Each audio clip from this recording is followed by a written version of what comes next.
Off top, until the early 1900s, people put borax, roach poison, in spoiled milk because it eliminated the odor and the taste. They thought that it made it unspoiled, I guess. I don't know. Play the music. This is the Domonique Foxworth Show.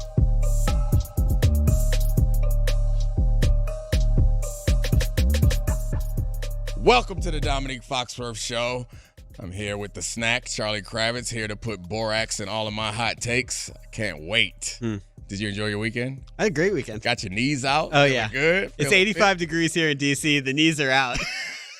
Milky thighs.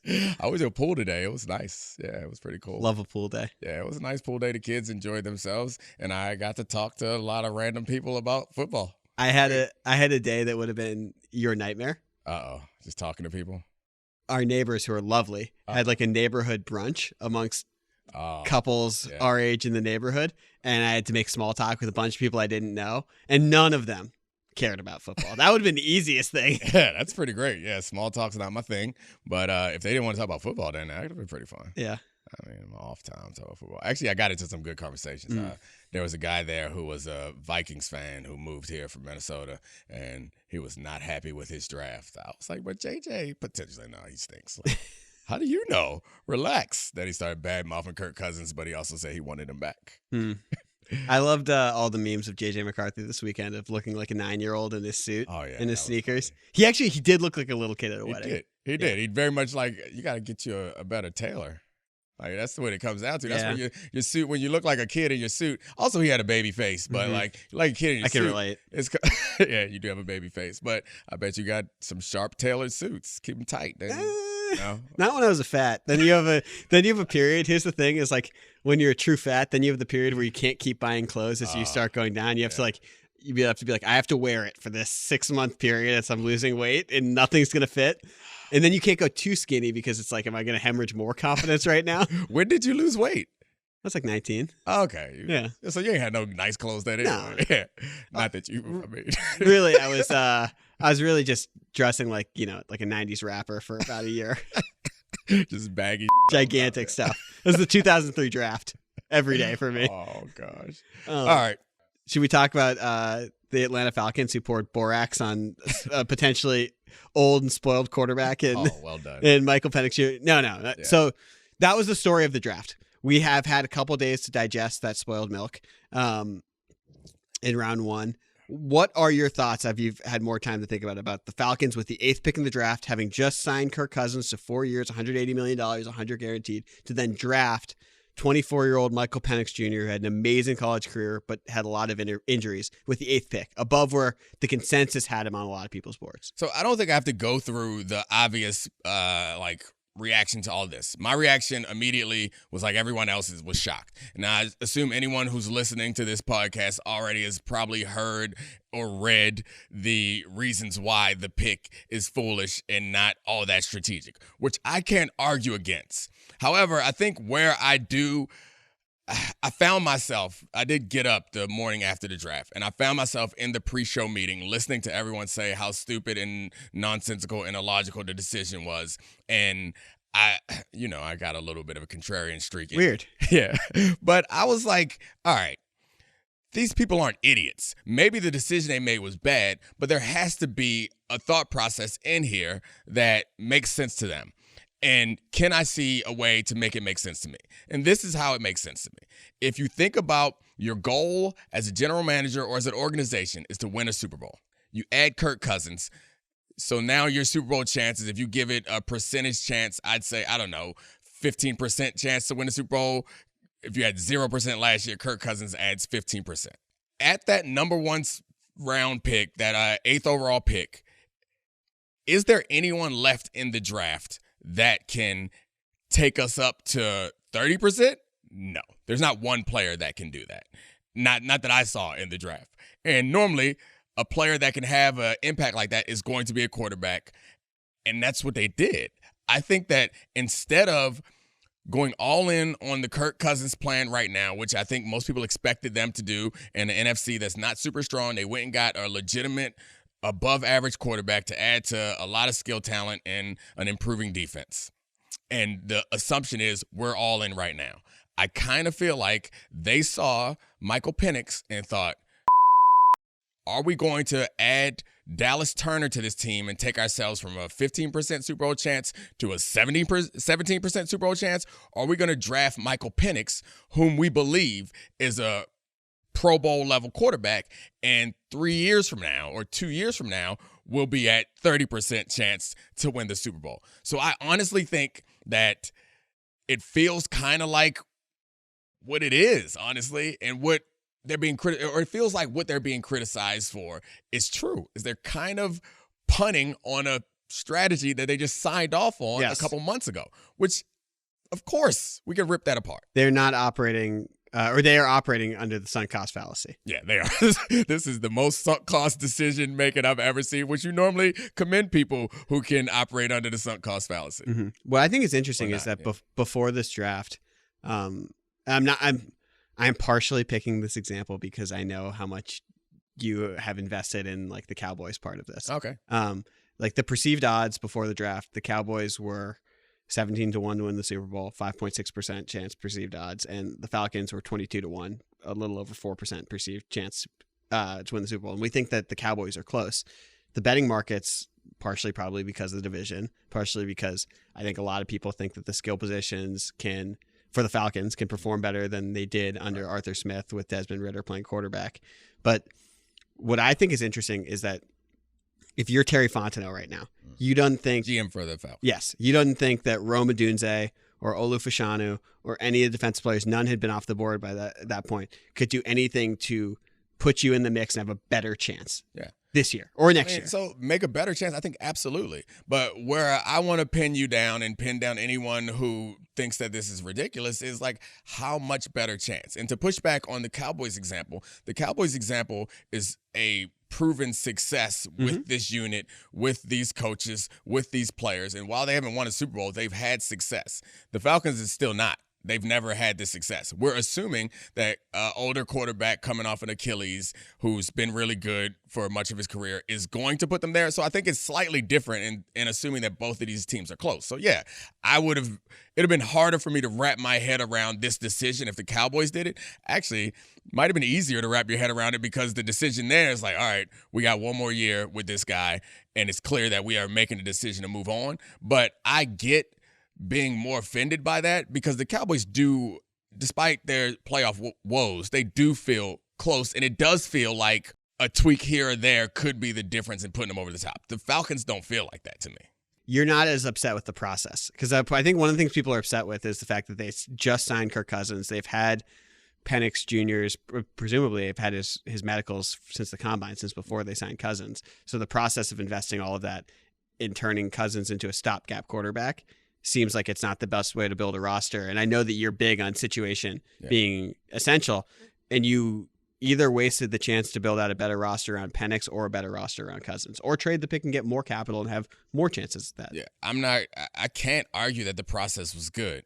I think that part of this is about the one position that we check for every team every year is quarterback. Like, we don't have any conversations about your team unless you got a check mark in that quarterback box. We don't take you seriously. We don't think you're going to win. So I think even if, and Terry Fontenot didn't help himself by saying if Michael Penix sits for 4 years, then we got a good problem. But even if he sits for 4 years. Be 29 the first time he plays. He'll be 29, and let's say he gives you 6 or 7, 8 good years of quarterback after that. Mm-hmm. Having that much stability at that position, and that's assuming that he's good. So this is all risk. But having that much stability at that position is something that most teams don't have, and they wish they did.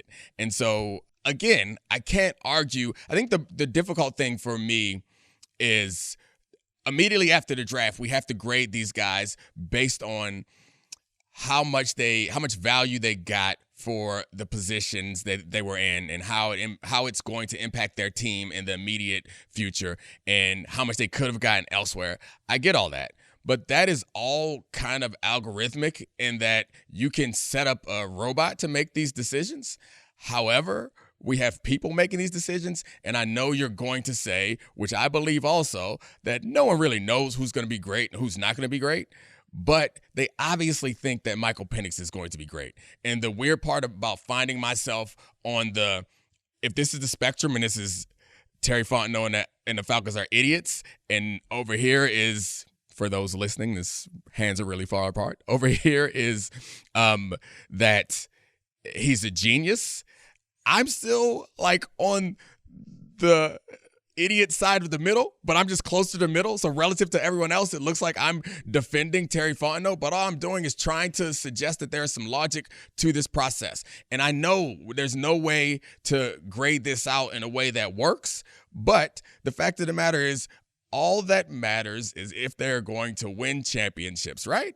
And yes, 10 years from now, we'll look back and decide whether this was like an ingenious risk to take or it was what sent Terry Fontenot down back to assistant GM somewhere else. I mean, even if he's great, it was bad process. It's Agreed. not like he didn't fall to 8. Yeah. They reached for him to 8.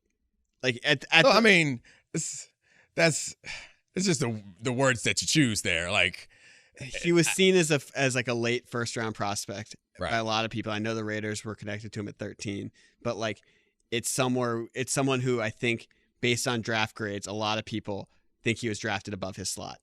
And I do wonder how much has changed from his pro day when he went out and showed that all of his ligaments work and he ran a 4.46, even though he's not a running quarterback. But like, this is someone whose performance in Penix Jr., like he almost won the Big Ten with Indiana. I mean, that's enough to get you number 1 overall pick, I would think. Like, he's obviously was an awesome college football player. He has massive hands. He loves to push the ball downfield. He's also had 2 ACL tears in the same knee and shoulder issues and got the living beat out of him in a national championship game where he was grabbing his ribs for half the game. Yeah. There are legitimate injury concerns of why he wasn't viewed at the top of the draft, because from a developmental curve, he's not all that different than someone like Jaden Daniels or Bo Nix. I mean, the Bo Nix pick got panned as well. We'll get to that. But like, of these older quarterbacks who took their developmental lumps in college rather than the NFL. Yeah. I think the interesting thing also is like, it's how you build your team. This is a general manager. The reason people are criticizing him also, he took a tight end 4. Yeah. Viewed as generational tight end prospect. He's had knee problems. He's had half of a good season in the NFL. He took Drake London with another top 10 pick. He's a receiver who ran a 4.58 40. Not your type of guy. No. Has not panned out incredibly well in the NFL, although he still has some tools. And he took a running back at number 8. So like, one of the things he does is not follow the perceived value draft chart. Yeah. It makes it really hard to defend Terry Fontenot in this situation, looking at his track record, both the draft track record and the on-field results of the players drafted. So when you go outside of the convention, I guess my major point is Terry Fontenot's not an idiot. Like, he knew that this pick was not going to be well received. But when you go outside, I find myself like having some like appreciation for guys who are willing to, like last year with the Lions. Like, I also was like, man, you're going to get an interior linebacker and a running back early in the thing? Like, all right, they know. They read the same we read. They got the same analytics people in their building. They know that's not what you should draft. But if you have enough faith and conviction in your ability to evaluate players and to, like, build them into your system, that you're like, this is our guy. Like, I respect that, and I want to encourage that. You know, when the draft was born, when we knew all 4 people were being drafted, this is interesting and exciting to me. I hope like hell that it works, because it'll be more fun. You know why I doubt him the most? Why? Because this I would do. Drafting running backs, that guy look, basketball playing receiver, Drake London. Have you seen Bijan's highlights? Yeah. He's sick. Yeah. Like, did you see Michael Penix in the national semifinal game? That dude can sling the pill. He can spin the pill, baby. These are his very short first round draft history is kind of like reflective of what you would do if you watched a couple college football games a year. It just like, yeah. And also to me, it's like, this is something that you see in the NBA where it's like a team has cap space and the Pistons go out and sign Josh Smith and Andre Drummond and Greg Monroe. And it's like, you look at the raw numbers and it's like, that's a plan. I guess it's a plan. It's something. Yeah. You brought up the Lions. Okay. Lions we're getting off the Falcons? No, it's part of it. Okay. Because their build last year, they had the opportunity to potentially move up and draft Anthony Richardson or draft one of the quarterbacks. But they didn't, because they felt that their roster was good enough to compete for a Super Bowl. They ended up being the second best team in the NFC. To me, that seems like something that Domonique Foxworth would like, is build out the roster for the quarterback. And the Falcons did the opposite here. No, I think the Falcons believed that their roster was already built out for the quarterback. But they have the quarterback in theory. They just Agreed. paid $100 million in guaranteed money for Kirk Cousins. Yeah, it does to me. Like that's what I'm saying is it feels like the only way I can justify this decision is if they are, because I know one thing that I've always kind of preached against is teams that think that they can build for now and for the future. Yes. And this kind of James Wiseman. Yeah. Yes, that's the example that I point to often, the Golden State Warriors. But this is kind of, I think the Warriors should have traded that draft pick back then to get some players that could have helped them now. This kind of looks like that, but I don't think that's what it is. I think this is them saying, which is, it's not better, it's just as damning, but this is them saying, no, this Kirk Cousins playing. Like, we're not going to win a championship with him, and maybe we can give ourselves the chances to win a championship in the future. We're going to use Kirk Cousins as an overpaid bridge quarterback to allow Michael Penix to address any shortcomings he has in his game until he is ready to play. I'm not saying it's right. I'm saying that's the only way that it makes sense. It's just nuts. I'm sorry. Like I've been playing. This is insane. You left your key. You like pillaged your cap space. Yeah. Nothing has changed. You knew Michael Penix Jr. was going to be there at 8 when you signed Kirk Cousins. It would have been shocking to everyone if that guy is a top 7 pick in the draft, because then you're picking him over the first 3 quarterbacks. You're picking him over Joe Alt. You're picking him over the receivers. So you're saying, what I disagree with you by saying is saying that they knew that he would be there. 100%. That's okay. That's absurd. It's not absurd. So there was no chance that anybody else was going to trade up? No. That's ridiculous. In the top 8 to draft Michael Penix Jr. Yes. That's why we were shocked by it. We wouldn't be shocked by the We pick. were shocked by it because it was the Falcons. We weren't shocked by it because Michael Penix went, like, if the... Michael Penix going in the top 8 of this draft is shocking. Above Odunze, above, shocking. J.J. McCarthy was supposed to go ahead of him. He did. Mm-hmm. Did that shock you? Because I know you think that Michael Penix is better than J.J. McCarthy. I mean, the only reason I was shocked is because you had told me insiders, sources, that McCarthy was going to the Giants. That's what I thought. I mean, so I started telling all my friends. I was like, there are whispers of McCarthy to the Giants. My bad. I got a lot of friends from New York. I was like, get ready to relearn Eli, buddy. You were messing with him? Oh, yeah. Yeah. All right. So, like, I think this is absurd for you to suggest that months ago they knew that Michael Penix would be there at 8. I don't think that's true. But I think I would have clutched my pearls and guffawed so loudly if you had told me a month ago that it would have been shocking that he was there for the 8th pick. Okay.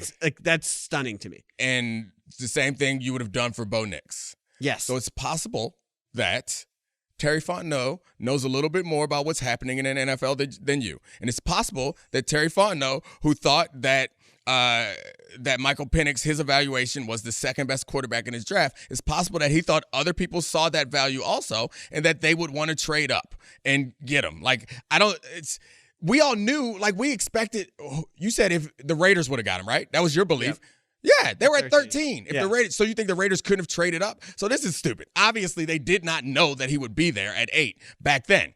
As much as these draft things change, and as good as they think that player is, they did not know he would be there at 8. They are following and understand the trend now is go ahead and take a shot at a quarterback. So get the off the table. I don't think that's off the table. What? That they knew he would be there at 8? Yes. I think because they thought he was the number 2 quarterback in the draft period, and they didn't think he was going to be there at 8, and he was an undervalued asset. They would have thought about moving up, but they thought no one ahead of him was considering drafting Michael Penix Jr. I don't see. This is you're making more assumptions than I think you can make based on information. But this happens every year in the NFL draft. There are guys like Cleveland Farrell gets overdrafted, like Tyson Alu gets overdrafted, and it's not because other teams are clamoring to move up to get those guys. It's that they have like an inconsistent evaluation compared to the rest of the teams in the NFL. That's why those guys go higher.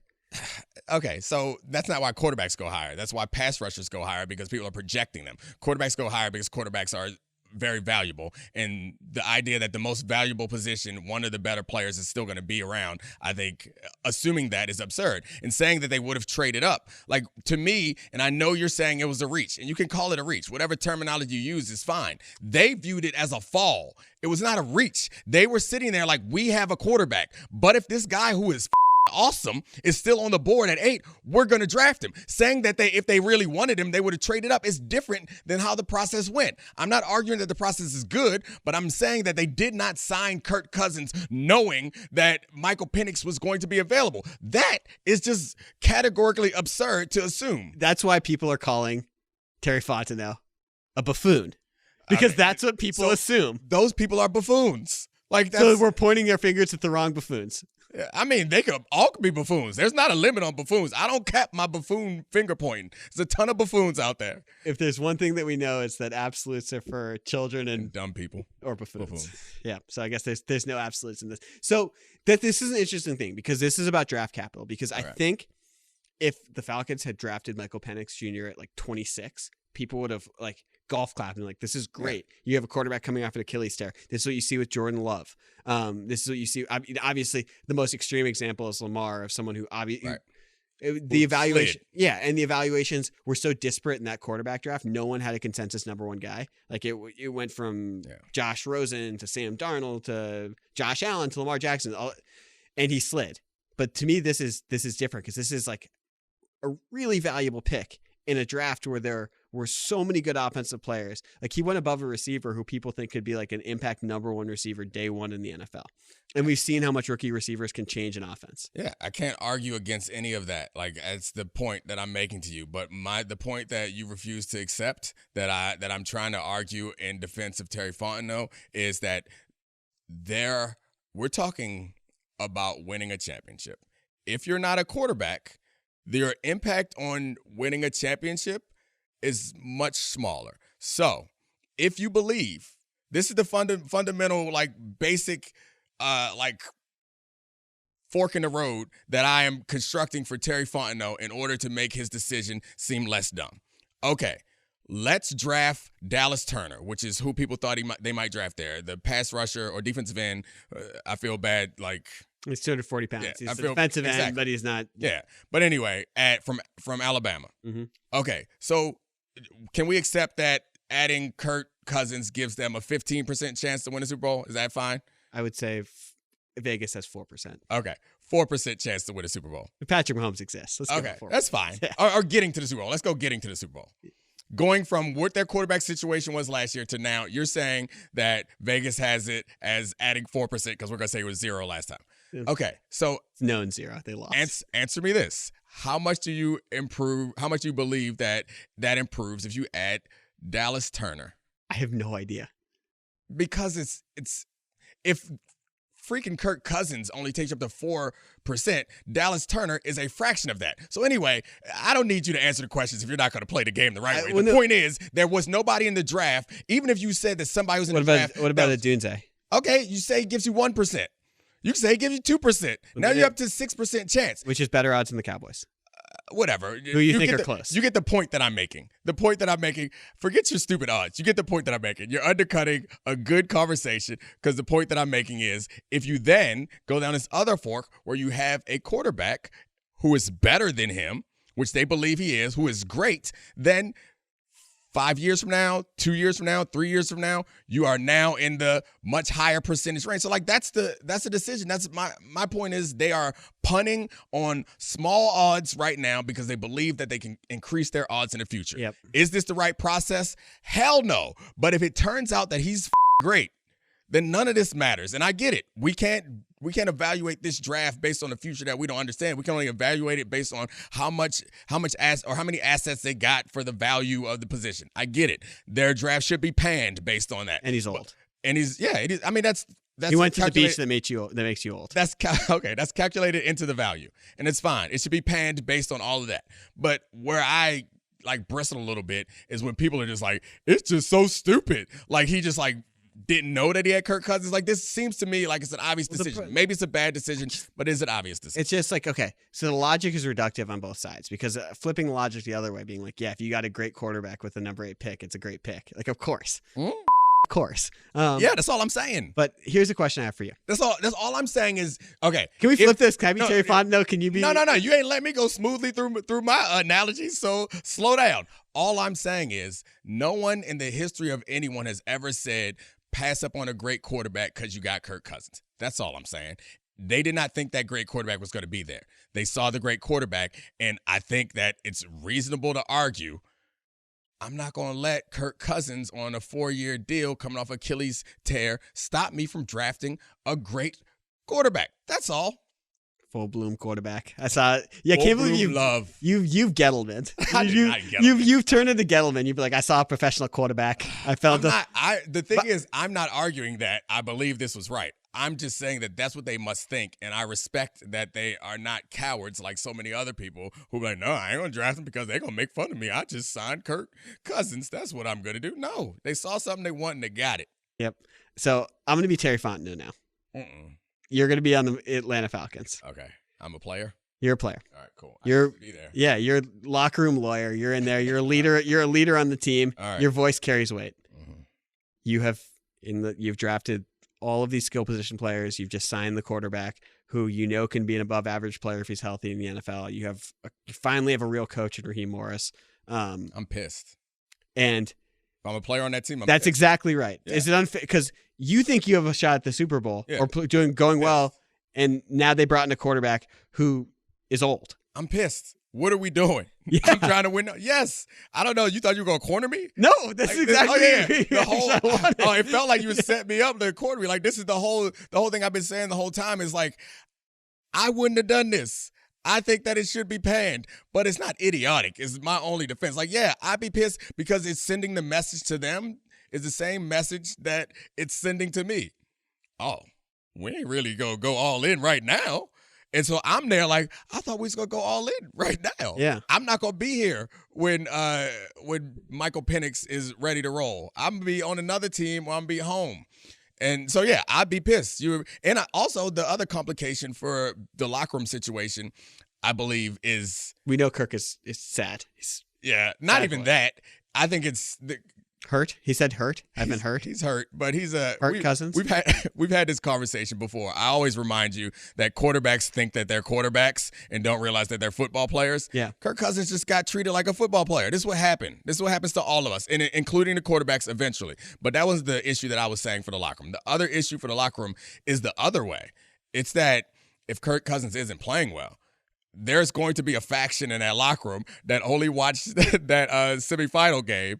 And let's say hypothetically that Michael Penix is putting in work on scout team. Lasers. Oh, when he's wearing shorts. That's the worst. Shorts. That's the worst part too, because the scout team goes up against the defense, and the defense are the people who are complaining on the sideline or in the locker room most of the time about the offense. And so they're going to be out there like, you see what Michael Penix just did to us? Why are we doing this with Kirk? That's a whole nother issue to deal with. So, to put a bow on this part of the conversation. Oh, it's no bow. This is going to go on for a while, I can tell. You think it was bad process, but you just don't want to call Terry Fontenot an idiot. There had to be some logic. You're just saying he didn't Leroy Jenkins the pick and just say get drafted. Yeah, I think that's fair to say. And I think that I respect the conviction that he must have and the faith that he must have in his evaluation ability. I know that all draft analysis is based on the assumption that general managers cannot evaluate talent. Mm-hmm. Like, that's how the analysis, we're analyzing how much value you got for a position at a spot. Like, this is the same thing with, like, the conversation of, do you pay Christian McCaffrey? I would have said, hell yeah, because he's not just a running back, he's special. But if the 49ers pay Christian McCaffrey they signed him. I guess the Panthers paid him. But anyway, you pay him and then he gets hurt, then everyone's going to say, that was dumb. No one pays running backs. So this is the same thing to me. Yeah. It's a high-risk kind of decision. If Michael Penix goes on to be great, we're going to look back at this and we're going to retell the story about how Terry Fontenot had so much conviction in his evaluation process that he got out there and he made a decision and he put his job on the line, and we respect him because he's a great quarterback evaluator. If it doesn't work out, he's going to be unemployed. I guess personally, I like that because being right for the wrong reason. Very Domonique. No, not being right for the wrong reasons. Understanding that if y'all wanted a robot to do this job, you should have hired one. Like, there's something that they see that we don't see. How good does he have to be to justify the pick? He just got to be a franchise quarterback. Kirk Cousins is not going to be good in 4 years. Probably not. Or maybe not in 2 years. I think you just have to have a starting quarterback. So as good as Kirk Cousins. It has to be Kirk Cousins level to justify the pick. Like if he's Jared Goff. Well, which Jared Goff? Like Jared Goff last year? Yeah. great. Yeah. I'm trying to go through the list. So he just can't be like Russell Wilson last year. Oh yeah, that's terrible. That's unfortunate. But I mean, that's the point. It's if you are solidifying the most important position, how much would you give away? And there's also if he's Tua Tagovailoa. Which Tua? I mean, the Tua last year was pretty great. The Tua is the same all the time. It's the pieces around him. Well, yeah, that's fair. That's fair. So yeah, I mean, I think that's what this league has become about. Like I mentioned, if you can keep a check in that box, then you are a competitor. If they have found a way to extend the check in the quarterback box, then it was a good decision. If he stinks, it's not. I mean, and then it's a bad decision if Dallas Turner turns out to be Myles Garrett. You blew it. I get that. But I mean, I don't know. It feels foolish to me to keep going through these draft evaluations. It's just like, he's such an idiot. He got the same programs that we got. He knew what the computer told him to do, and he was like, you know what? I don't care what the computer says. I've seen something in this guy that I believe is worth taking this risk. There is nothing. If you can get a starting quarterback at any point in any round, you do it. So you think a quarterback should be like the top 5 picks in every draft? No, because that's the risk. If the quarterbacks are good enough, yeah. Yeah. But if they aren't, then no. And the situation matters, I think. I think you used the Cowboys was a good line of demarcation where I kind of would have been really confused, but it would have made some sense because of the Dak money. But the Cowboys have shown consistent success. What if the Cardinals had taken a quarterback at 4? Stop it. There's only one player in this draft that I believe is like a future Hall of Famer guarantee, and that's Marvin Harrison Jr. I don't do that. Trade back if you're going to do that. Anything can happen. You never know. Yeah, you're right. Anything can happen. I get your point, but What if Marvin Harrison Jr. went 3?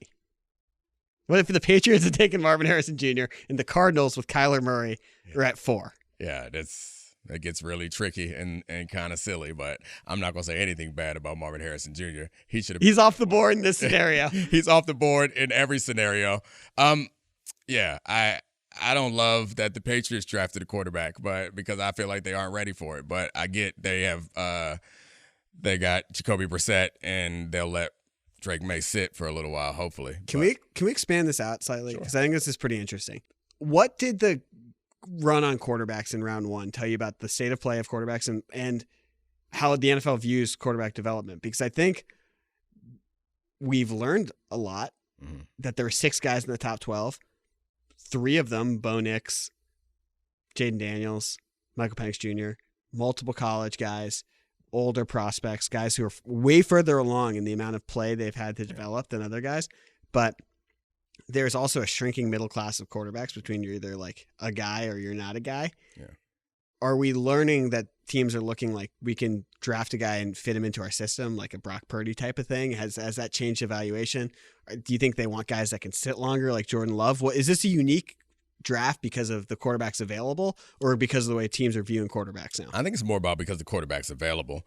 I guess it's probably a combination of both. It seems like, obviously, since the rookie pay scale changed, and that was Cam Newton's draft, and we recognize the value of a quarterback is such that you can justify taking a first-round shot on someone who would have never been in the first round in the past based on their talent. Mm-hmm. So I think that's been happening since then. It's only gotten more and more intensified, and I think your point about Brock Purdy, it doesn't feel like this was a lesson learned from that, but like it's an example that people can point to give themselves confidence to make these sort of decisions. 4-year starter. Yeah, it's the same sort of thing. So I think this is more a reflection of the number of quarterbacks that came out than it is or a reflection of the specific quarterbacks that came out than it is a reflection of a change of thinking. I think the thinking has already changed, and now it got met with a unique class of a lot of really good quarterbacks. So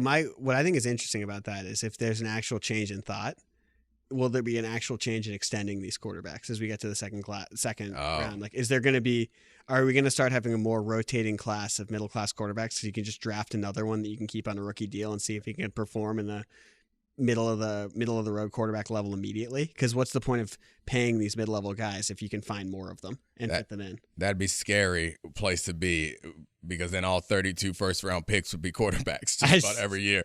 I don't think we'll get to that point. Yeah.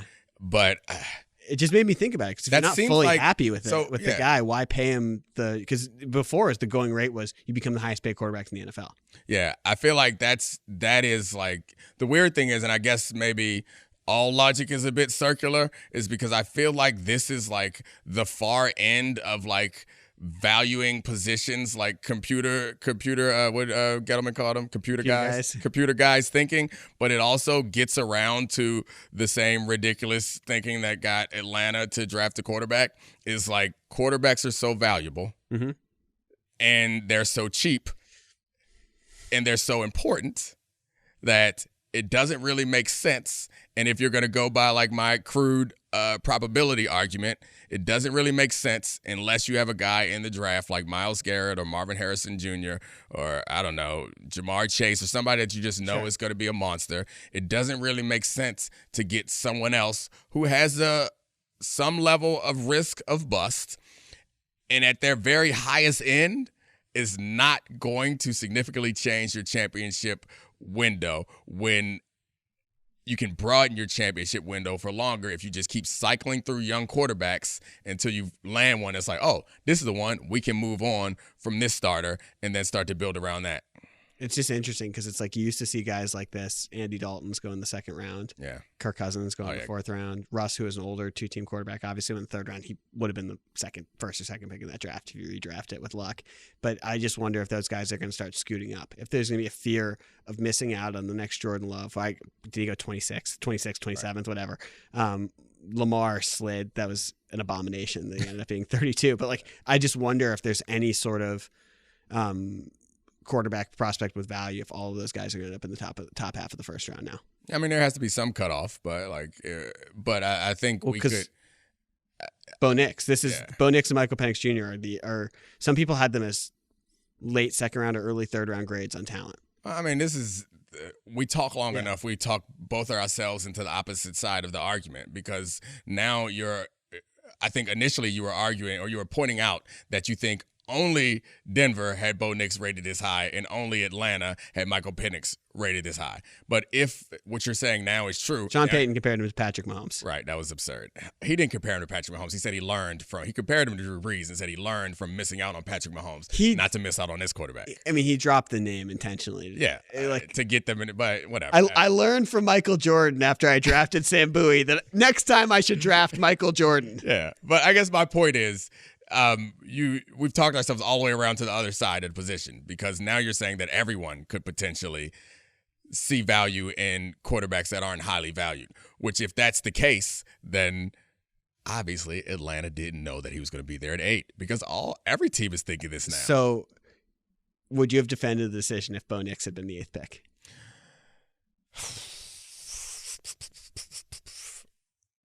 I think so. I mean, Michael Penix is a more attractive prospect. It makes it easier to defend. I watched a lot more Michael Penix. It was more same impressive size, similar athletic profile. Come on, Charlie. We doing this? You think that Michael Penix and Bo Nix are in the same class as far as ability? I mean, I like Penix better. Okay, so everybody does. I'm just saying, like, this guy, he completed, I know his remedial offense. He completed 77% of his passes. He was very accurate. Yeah, I guess the point is, he's a great athlete. It would be harder for me to get there because I believe in Michael Penix more than I do Bo Nix, but the logic would be the same. It's that they saw something that they thought was special and they took that shot. So yeah, I guess I would have to defend it. You'd have to respect the process. I'd have to. You'd have to trust the process. I would be. Oh, I hate the process. I would be sitting in the get up pre-show meeting thinking, damn, they're idiots. And then listen to everyone else say, damn, they're idiots. I say, oh. Just imagine Bo Nix had a different haircut. Just he doesn't have that haircut. Now evaluate it.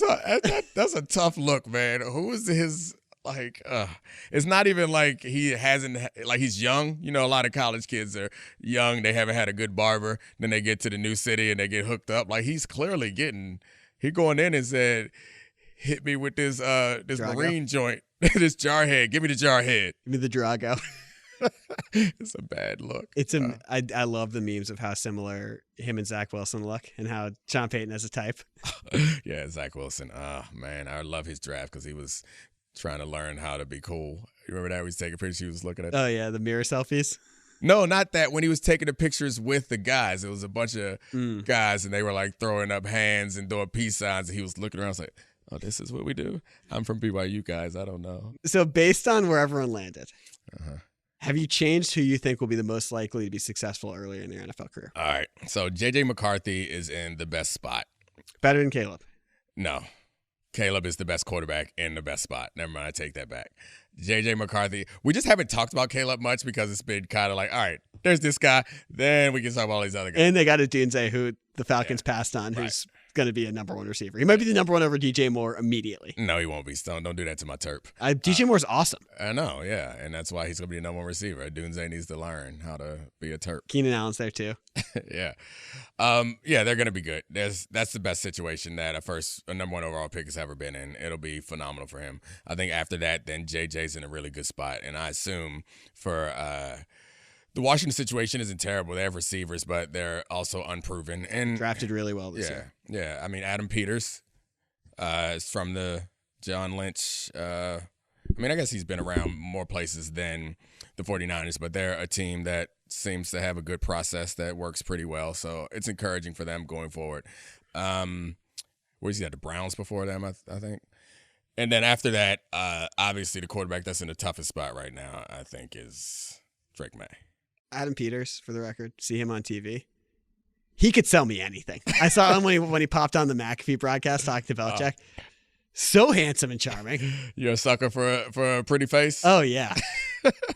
Just tell me I'm going to be good now, Adam. I believe you. But no, I mean, like, yeah, I think the interesting part about this is Drake May. Like, I mean, obviously, I don't know what I'm talking about, but I thought based on the tools and like being compared to Josh Allen, Justin Herbert, I was like, oh, great, take Drake May with the second pick in the draft. He's 2 years younger than Jaden Daniels. But I think the interesting thing now, this is going to be like a test case of your theory of how much situation matters, because he's clearly in the worst situation. Yeah. And I think it'll be really interesting to look up in 4 or 5 years if that flips and the team's really good. Like, are we going to be like, oh, well, they ended up building it out around him, or is it that this guy, that talent overruled it because he is set up to fail? Well, I mean, what's past the theory? A law? It's clearly not a theory anymore. It's a law that occasionally gets broken. So I think that he's a bad boy.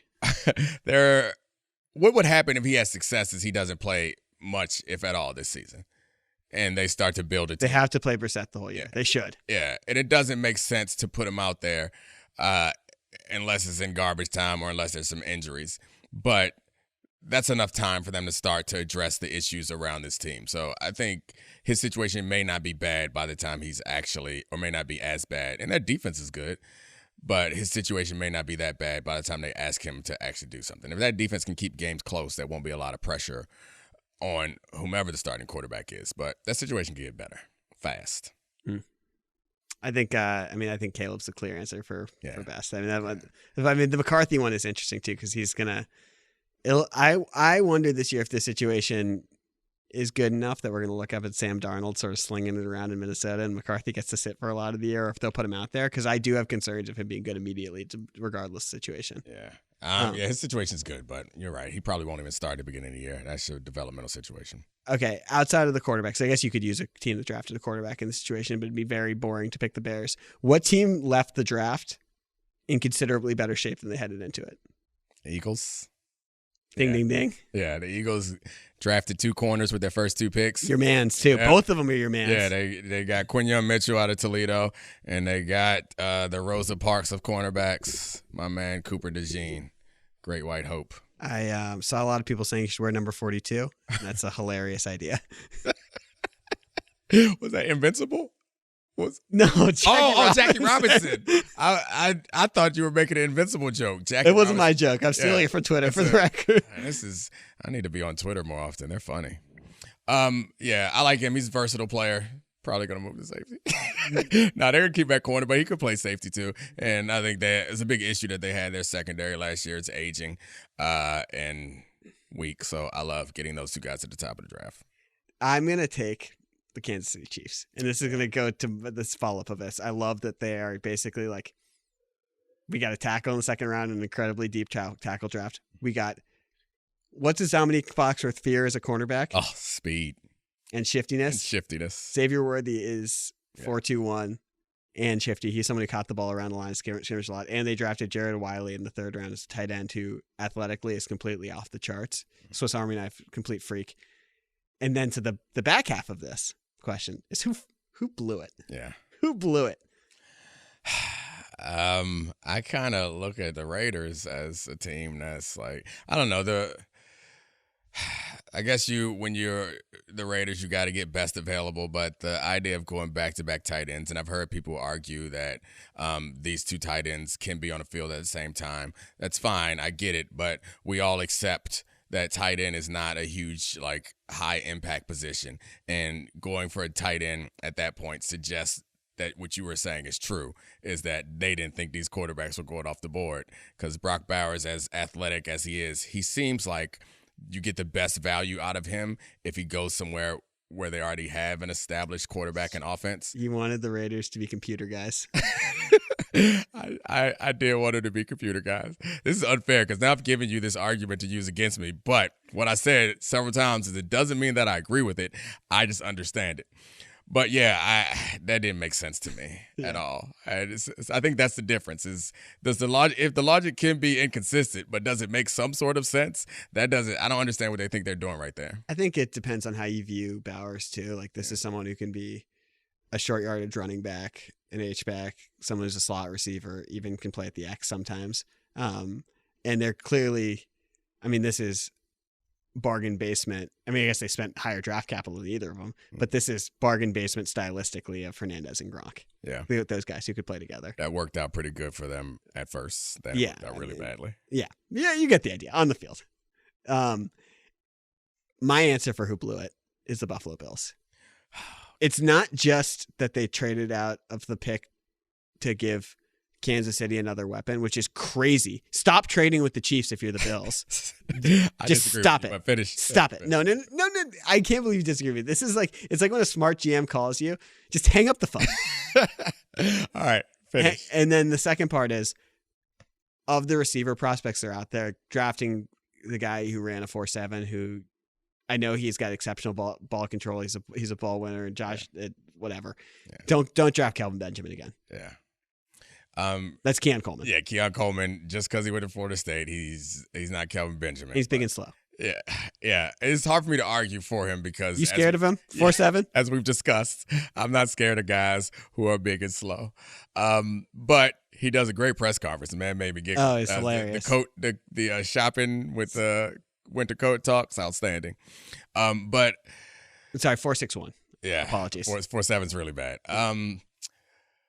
The reason why I push back on the trading stuff, and like I get it, don't give the Chiefs another weapon. That's fine.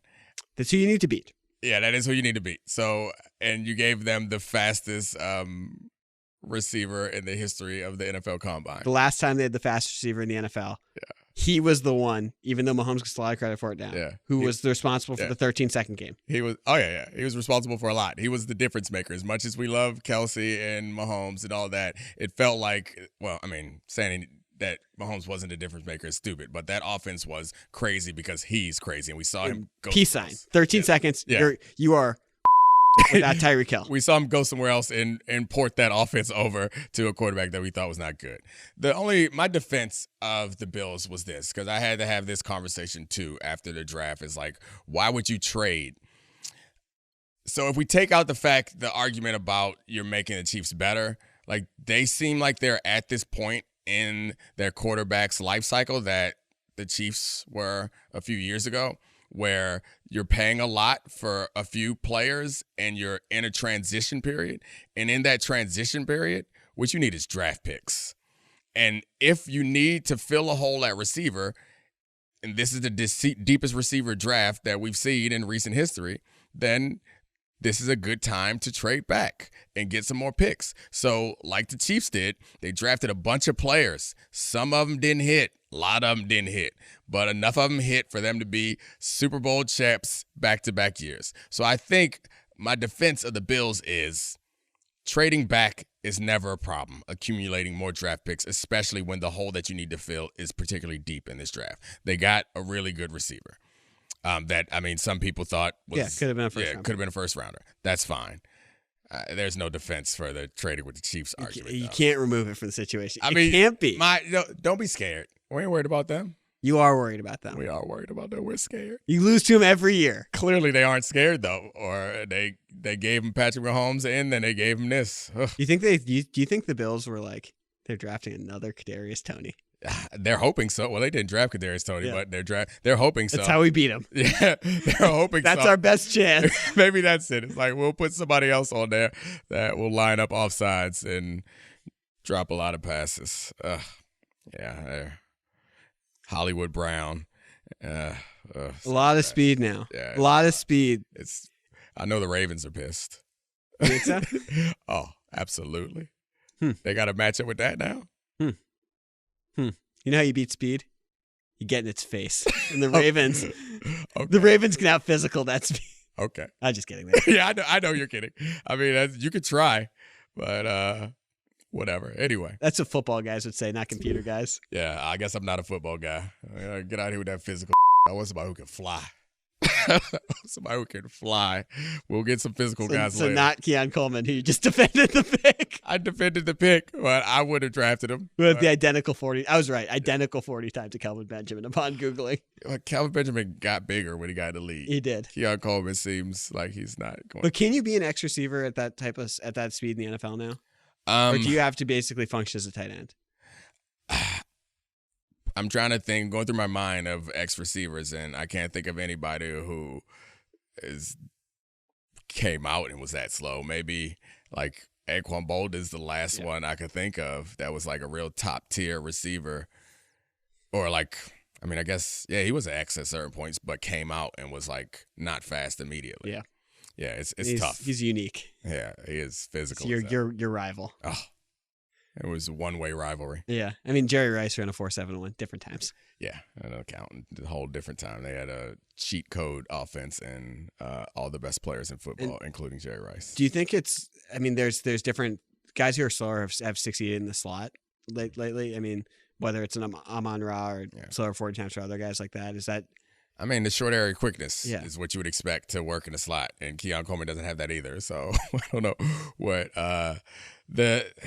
when you're getting those big tight end style receivers like Drake London, is like, I think it's to help quarterbacks who have accuracy issues, right? It's like put it in their area, they'll box up and backs out and grab it. That's not a style of play that I want to play. I want to take the roof off of this thing and allow that to open everything else up underneath. Like it's my own personal bias as a player, is like, or as preparing for a game. The first thing I'm looking for is who can break us in one play.